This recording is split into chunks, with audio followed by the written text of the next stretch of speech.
এই গ্রামে আইসা পেটটা কেমন জানি বিদ্রোহ করতেছে। ভাই, সমস্যা কই বলেন? রাগ আইলে আমি সবুজ হইয়া যাই। হার্ট না ভাই, ঢোল বাজে। এইটা সিরিয়াস? এইটা আমারে মারার যন্ত্র। এইটা চিকিৎসা। এই রোগ ভাল হইব, হইব। কিন্তু বড় হাড়িতে।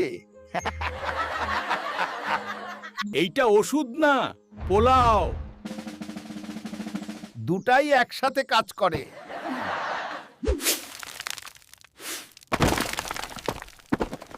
ওষুধ কাজ করতেছে। ভাই রাগ কমান, গ্রামেই থাকেন। ঠিক আছে, কিন্তু ডাক্তার বদলাই।